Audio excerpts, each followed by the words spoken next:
मेरे प्यारे देशवासियों, कल जन्माष्टमी का पावन पर्व है। भगवान श्री कृष्ण का जन्मोत्सव देश में मनाया जाता है। साथियों, जब मुझे भगवान श्री कृष्ण याद आते हैं तो हम देख रहे हैं कि पूरे विश्व में आज युद्ध के तौर तरीके बदल रहे हैं।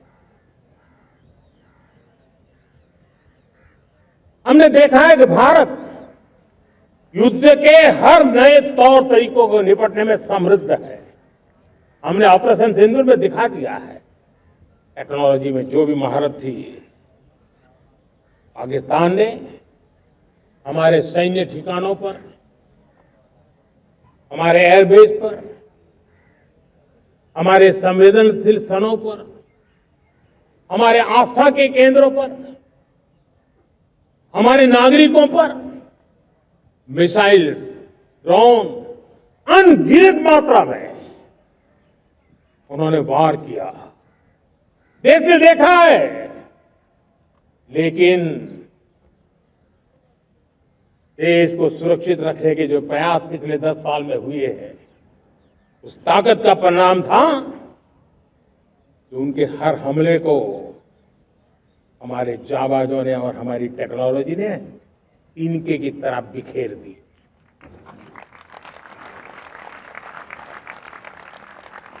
रत्ती भर नुकसान नहीं कर पाए। और इसलिए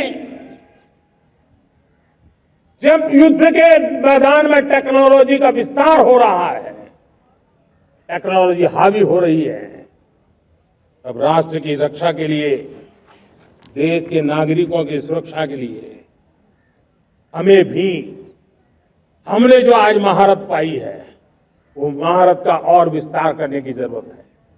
हमने आज जो महारत पाई है, उसको लगातार अपग्रेड करते रहने की आवश्यकता है। और इसलिए साथियों, मैंने एक संकल्प लिया है। मुझे आपके आशीर्वाद चाहिए,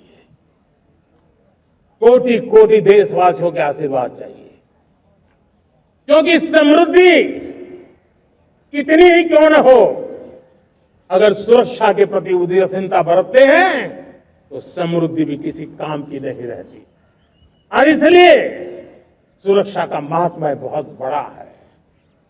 और इसलिए मैं लाल किले की प्राचीर से कह रहा हूं, आने वाले 10 साल में 2035 तक राष्ट्र के सभी महत्वपूर्ण स्थलों, जिनमें सामरिक के साथ साथ सिविलियन क्षेत्र भी शामिल है, जैसे अस्पताल हो, रेलवे हो, जो भी आस्था के केंद्र हो, उन्हें टेक्नोलॉजी के नए प्लेटफॉर्म द्वारा पूरी तरह सुरक्षा का कवच दिया जाएगा। ये सुरक्षा का कवच लगातार विस्तार होता जाए, देश का हर नागरिक सुरक्षित महसूस करे। किसी भी प्रकार की टेक्नोलॉजी हम पर वार करने आ जाए, हमारी टेक्नोलॉजी उससे बेहतर सिद्ध हो। और इसलिए आने वाले 10 साल 2035 तक मैं ये राष्ट्रीय सुरक्षा कवच का विस्तार करना चाहता हूं, मजबूती देना चाहता हूं, आधुनिक बनाना चाहता हूं। और इसलिए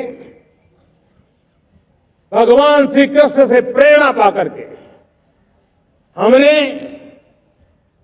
श्री कृष्ण का जो सुदर्शन चक्र था, उस सुदर्शन चक्र की राह को चुना है। आप में से बहुत लोगों को याद होगा, जब महाभारत की लड़ाई चल रही थी, श्री कृष्ण ने अपने सुदर्शन चक्र से सूर्य के प्रकाश को रोक दिया था और दिन में ही अंधेरा कर दिया था।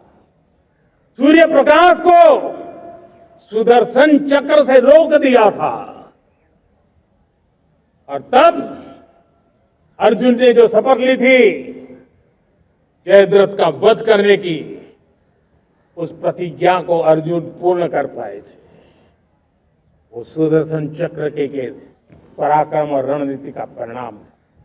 अब देश सुदर्शन चक्र मिशन लॉन्च करेगा।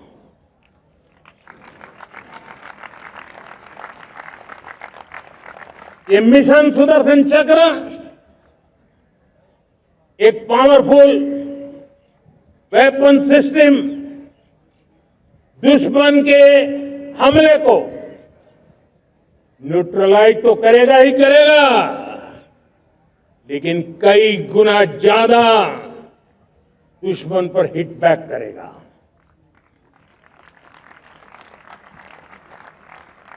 हमने भारत के इस मिशन सुदर्शन चक्र के लिए कुछ मूलभूत बातें भी तय की है। आने वाले 10 सालों में हम उसको प्रखरता से आगे बढ़ाना चाहते हैं। एक तो ये पूरी आधुनिक सिस्टम, इसके लिए रिसर्च, डेवलपमेंट, उसकी मैन्युफैक्चरिंग हमारे देश में ही हो, हमारे देश के नौजवानों के टैलेंट से हो, हमारे देश के लोगों के द्वारा बनी। दूसरा, एक ऐसी व्यवस्था होगी जो वॉरफेयर के हिसाब से भविष्य में क्या क्या संभावनाएं हैं उसका हिसाब किताब लगा करके +1 की स्ट्रेटेजी वर्कआउट करेगी। और तीसरा, सुदर्शन चक्र की एक ताकत थी, वो बहुत ही प्रिसाइज, जहां जाना था वहीं जाता था और वापस श्री कृष्ण के पास लौट के आता था। हम इस सुदर्शन चक्र के द्वारा भी टारगेटेड प्रिसाइज एक्शन के लिए भी व्यवस्था को विकसित करने की दिशा में आगे बढ़ेंगे। और इसलिए युद्ध के बदलते तौर तरीकों में राष्ट्र की सुरक्षा, नागरिकों की सुरक्षा के लिए मैं बड़े प्रतिबद्धता के साथ इस कार्य को आगे बढ़ाने के लिए वचन देता हूं।